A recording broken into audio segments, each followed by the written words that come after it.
What happened in this exchange was far bigger than a heated back and forth between a member of Congress and an attorney general. It was a collision between law, politics, trauma, and public trust, all unfolding in real time, with survivors physically present in the room. Representative Pramila Jayapal didn't just ask questions, she staged a moral confrontation.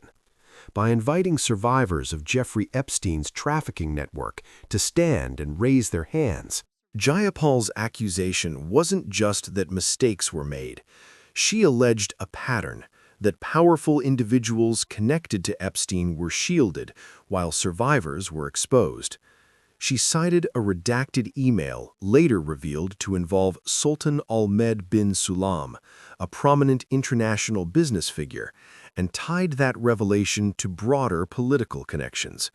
By doing so, she expanded the narrative beyond bureaucratic error into potential favoritism and political protection. Questions recognized. Thank you, Mr. Chairman. Good morning, Attorney General Bondi, right here. We are joined in this room by some of the thousands of survivors from Jeffrey Epstein's horrific sex trafficking ring. They have shown such incredible courage in speaking out, in demanding accountability to bring the predators and pedophiles to justice. The Epstein Files Transparency Act required your Department of Justice to disclose the perpetrators connected with Epstein's criminal activities and to redact the information of survivors to protect their identities. Let me show you what actually happened.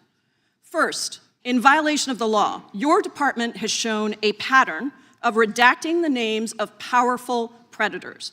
Here behind me is one example of an email from Epstein to a man whose name was redacted. The email reads, quote, "Where are you? Are you okay? I loved the torture video." Only after members of Congress demanded that we see the unredacted files did the world learn the name of this individual, Sultan Ahmed bin Sulayem, the chairman and CEO of a company that had financial ties to President Trump's business and personal ties to Trump's advisor, Steve Bannon. Second, the survivors were not similarly protected, also in violation of the law. Here is another email titled Epstein Victim List. We have blurred the names of the survivors for their protection, but your Department of Justice initially released this list of 32 survivors' names with only one name redacted, along with numerous files that disclose not only the names, the emails, and the addresses of survivors, but also nude photographs and even the identities of Jane Does who had been protected for decades until your department released their names. Survivors are now telling us that their families are finding out for the first time that they were trafficked by Epstein.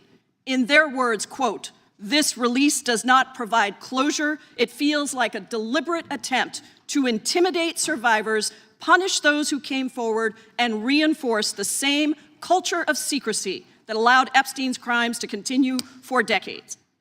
To the survivors in the room, if you are willing, please stand. And if you are willing, please raise your hands if you have still not been able to meet with this Department of Justice. Please note for the record that every single survivor has raised their hand. Attorney General Bondi, you apologized to the survivors in your opening statement for what they went through at the hands of Jeffrey Epstein. Will you turn to them now and apologize for what your Department of Justice has put them through with the absolutely unacceptable release of the Epstein files and their information?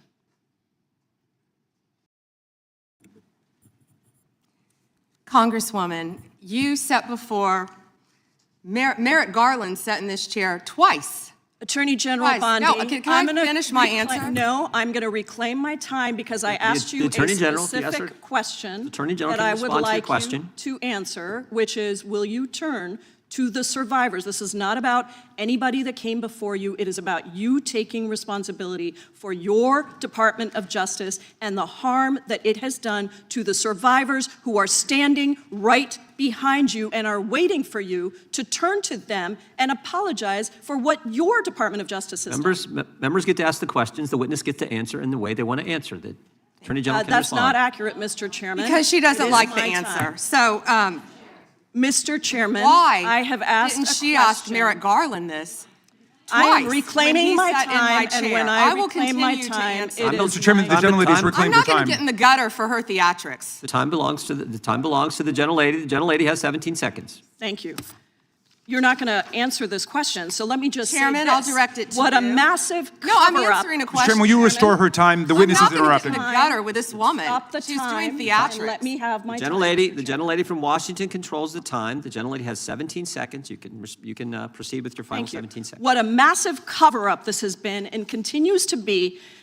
Donald Trump made the release of the Epstein files the center of his political campaign because he thought it would benefit him. Then you got into office, Attorney General, claimed to have a client list, only Regular to order. then say that there was no list. Your deputy, Todd Blanche, met alone with Elaine Maxwell and transferred her to a minimum security prison. And now you continue the cover-up. And I wish that you would turn around to the survivors who are standing right behind you and on a human level Chairman, apologize Chair now to them recognizes the chair. and what you Unprofessional. have done. Time of the I gentlelady yield expired. back. The gentlelady, you have no time to yield back. Theatrics. We appreciate that. We appreciate the thought. And I would argue the central issue in the last election, the presidential election, was securing the border. The gentleman from Arizona who knows something about securing the border is up for